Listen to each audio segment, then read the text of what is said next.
हमने आजादी किसी की दया और रहमत से नहीं पाई और आजादी की रक्षा भी हम खुद करने में सक्षम। वैश्विक ताकतें अलग अलग प्रकार के षड्यंत्र करती रही हैं, आगे भी करेंगी। एक ही समाधान है, भारत की एकता, अखंडता, संप्रभुता को हम बना के रखें। भारत को इतना शक्तिशाली बना लें कि भारत या भारत के जो पड़ोसी देश हैं वहां पर कोई षड्यंत्र ना कर सके। हमारे निर्दोष हिंदुओं पर कोई अत्याचार नहीं कर सकता और यदि अत्याचार नहीं रुका तो इसका अंजाम बहुत बुरा होगा। Our constitution made the choice for us. We chose in 1950 the uncertainty of freedom. What is happening today, say in Bangladesh, is a clear reminder of us how precious liberty is for us. Many of you are the post-emergency generation. Therefore, it's very easy to take freedom for granted. Bengal तत्काल हिंदुओं पर हो रहे अत्याचार को रोके वरना अंजाम बहुत बुरा होगा। जी हां, ये बड़ा बयान दिया गया है योग गुरु बाबा रामदेव की ओर से। दरअसल आपको बता दें कि बांग्लादेश में राजनीतिक अस्थिरता की वजह से जो हालात बने हुए हैं उसने भारत की सिरदर्दी काफी ज्यादा बढ़ा दी है और यही वजह है कि बांग्लादेश संकट पर भारत में भी काफी हलचल देखने को मिल रही है। अब बांग्लादेश संकट पर बाबा रामदेव और chief justice of India DY Chandrachud ने भी अपनी प्रतिक्रिया जाहिर की है। आपको बता दें, जहां योग गुरु रामदेव ने सीधे तौर पर बांग्लादेश को यह बड़ी चेतावनी दी और यह कहा कि तत्काल हिंदुओं पर जो अत्याचार किए जा रहे हैं उन्हें रोका जाए वरना अंजाम बहुत बुरा होगा, तो वहीं डीवाई चंद्रचूड़ जो कि चीफ जस्टिस ऑफ इंडिया है, उन्होंने ये तक कह दिया कि बांग्लादेश के हालात को देख करके ये पता चलता है कि आजादी और स्वतंत्रता कितनी बेशकीमती है। दरअसल आपको बता दें कि स्वामी रामदेव ने कहा कि बांग्लादेश, श्रीलंका, मिडिल ईस्ट, पाकिस्तान व अफगानिस्तान में जो कुछ हुआ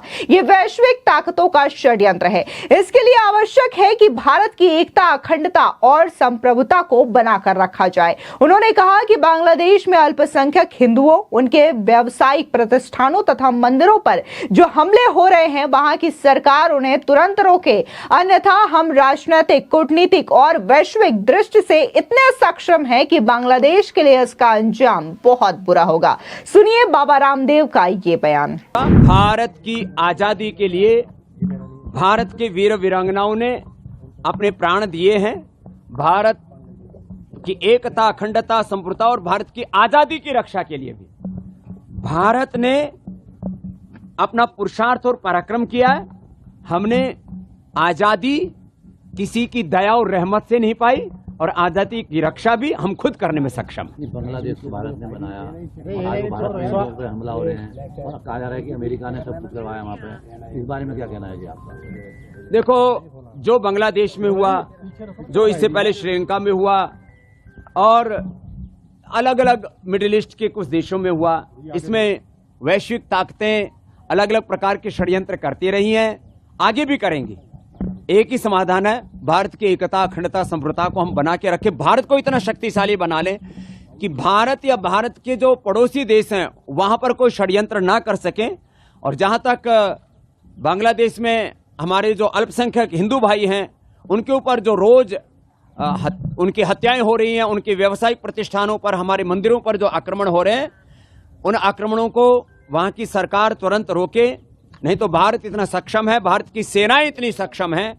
हम राजनीतिक दृष्टि से, कूटनैतिक दृष्टि से, सामाजिक और वैश्विक दृष्टि से आज इतने शक्तिशाली तो हैं कि हमारे निर्दोष हिंदुओं पर कोई अत्याचार नहीं कर सकता और यदि अत्याचार नहीं रुका तो इसका अंजाम बहुत बुरा होगा। वहां की जो नफरत फैलाने वाली जो ताकतें हैं, जमायत इस्लामी से लेकर के और तमाम तरह की जो मजहबी उन्माद में डूबी हुई हैं, उनको सबक लेना चाहिए, नहीं तो उनका भी समूल नाश हो जाए। गुरुदेव, जो इसमें जातीय जनगणना की बात की जा रही है लगातार इंडिया गठबंधन, सड़कों से लेकर के संसद तक जातीय उन्माद देश में पैदा करना, मजहबी उन्माद पैदा करना, ब्राह्मण, क्षत्रिय, वैश्य, शूद्र, आदिवासी, दलित, वनवासी भारतीयों को आपस में लड़ाना, अगड़े पिछड़ों का विभाजन और ओबीसी, दलित, मुस्लिम, कोई अलग अलग प्रकार के कुछ साठगांठ करके देश की सत्ता पर काबिज होने के कुछ लोग सपने देख रहे हैं। किसी भी कीमत पर हमको देश को जातियों में नहीं बंटने देना है।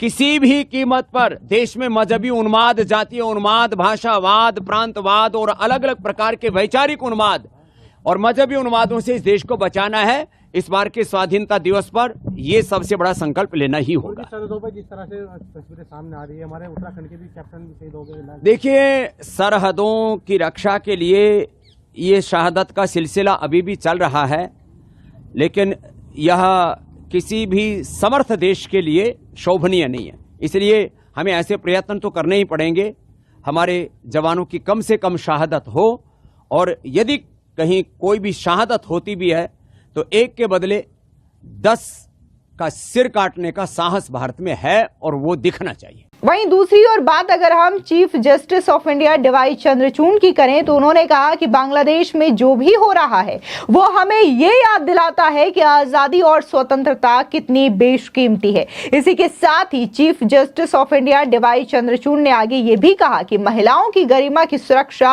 हमारी संस्कृति का हिस्सा है। हमारे विद्वान कवियों ने इसका जिक्र किया है। विधि विशेषज्ञों और वकीलों ने प्रैक्टिस छोड़कर देश की आजादी की लड़ाई लड़ी और बाद में वर्षों के शासन में अपनी भूमिका निभाई, जिसके बाद ये आजादी मिली। सुनिए चीफ जस्टिस ऑफ इंडिया का ये बयान। 500 CE, Tiruvallur in his classical Thirukkural used 3 phrases: Inmayin, Innatatu, Yadenin, what is worse than poverty? That's the constitutional question which Dr. Ambedkar asked us. What is worse than poverty? In the 12th century, Akka Mahadevi used 2 words. She said Chenna Mallikarjuna, which means God resides in her heart. Now when she said that God resides in her heart, she was not making a statement of religion or spirituality as much as a statement for the emancipation of women, the autonomy of women, the dignity of women. In the 14th century, Chokhamela, who belonged to the Mahar community, wrote that famous devotional hymn, which is folklore to all of us coming from Maharashtra, Abir Gulala Udayita Ranga Ranga.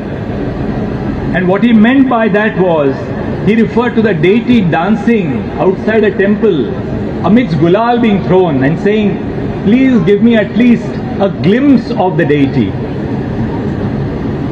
Kabir spoke of the Nirguni Bhajan. And then much later, Gurudev Rabindranath Tagore referred to Khachar Paki Chilo, the conversation between 2 birds when one asked the other, would you prefer the security of being caged to the uncertainty of freedom? Our constitution made the choice for us. We chose in 1950 the uncertainty of freedom. And what is happening today, say in Bangladesh, is a clear reminder of us how precious liberty is for us. Many of the young lawyers today, or most of them, are the post-independence generation. I myself am the post-independence generation. But many of you are the post-emergency generation. Therefore, it's very easy to take freedom for granted. It is simple to take liberty for granted. But it's important that we dwell on the stories of the past to remind us how precious liberty is, and what an important role which we as judges and lawyers play as an institution in the preservation of liberty. Our freedom struggle allowed us to reimagine the framework of our governance. दरअसल आपको बता दें कि पाकिस्तान और चीन के भारत के साथ रिश्ते कितने तल्ख हैं ये किसी से छिपा नहीं है, जबकि ये दोनों ही भारत के पड़ोसी मुल्क हैं। बावजूद इसके दोनों ही देशों से भारत को लगातार चुनौती मिल रही है। एक तरफ पाकिस्तान भारत में आतंकवाद को बढ़ावा देने में लगा, तो वहीं दूसरी ओर चीन के साथ सीमा विवाद भी भारत के लिए जी का जंजाल बना हुआ है। ऐसे में अगर बांग्लादेश में किसी तरीके की राजनीतिक अस्थिरता लंबे वक्त तक कायम रही तो यकीनन भारत के लिए मुसीबतें और भी ज्यादा बढ़ जाएंगी। बांग्लादेश के भारत के साथ काफी अच्छे रिश्ते रहे हैं, ऐसे में भारत किसी भी हाल में नहीं चाहेगा कि वहां कुछ ऐसा हो जिससे भारत की परेशानियां और भी ज्यादा बढ़ जाए। आपको बता दें कि शेख हसीना पिछले काफी लंबे वक्त तक वहां की प्रधानमंत्री रही। तकरीबन 15 साल हो चुके हैं उन्हें बांग्लादेश में शासन करते हुए, और इस दौरान उनका जो संबंध है वो भारत से काफी ज्यादा अच्छा रहा, जिसकी वजह से भारत और बांग्लादेश के जो रिश्ते रहे वो काफी ज्यादा दिन ब दिन मजबूत होते रहे। ऐसे में जिस तरीके से राजनीतिक उथल पुथल बांग्लादेश में मची हुई है, इसको लेकर के भारत का जो सीमा है उसको लेकर के खतरा हो सकता है, ये चीजें ये अनुमान लगाई जा रही है, क्योंकि सीमा पर भी सुरक्षा काफी ज्यादा बढ़ा दी गई है। इसके अलावा जिस तरीके से वहां पर हिंदू अल्पसंख्यकों के साथ अत्याचार की जो तस्वीरें सामने आई है, इसको लेकर के चिंता और भी ज्यादा बढ़ चुकी है, क्योंकि वहां पर कई सारे ऐसे मंदिर हैं जो कि बहुत वर्षों पुराने हैं, इस्कॉन के मंदिर हैं, उन्हें तक तोड़फोड़ की गई है, जो तस्वीरें अपने आप में दिल दहला देने वाली है। इन चीजों को लेकर के भारत में भी कई सारी बयानबाजियां देखने को मिली है, और इस बीच अब योग गुरु बाबा रामदेव ने तो सीधे तौर पर यह चेतावनी दे दी है कि अगर जल्द से जल्द बांग्लादेश वहां पर हिंदुओं के साथ जो अन्याय हो रहा है, अत्याचार हो रहा है, उसे नहीं रोकता तो भारत इतना सक्षम है कि वो कूटनीतिक रास्ता अपना करके कुछ भी कर सकता है। तो ये चीजें हैं जो कि बांग्लादेश को लेकर के लगातार सामने आ रही हैं, लेकिन देखने को मिल रहा है कि जब से शेख हसीना बांग्लादेश छोड़ करके वो भारत में शरण ली है, वो अभी भी मौजूदा इस समय में भारत में ही है, क्योंकि अभी तक उन्हें कहीं और जाने को लेकर के कोई प्लानिंग सामने नहीं आई है।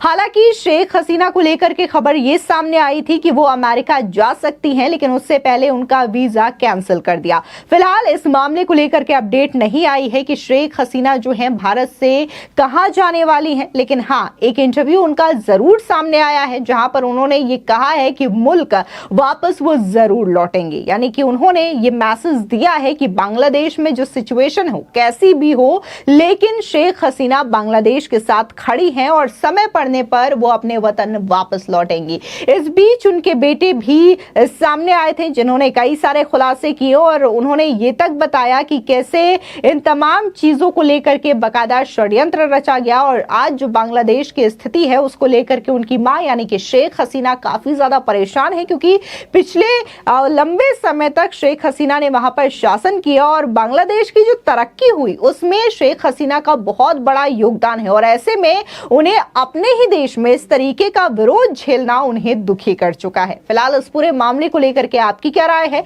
हमारे कमेंट सेक्शन में जरूर बताएं। धन्यवाद।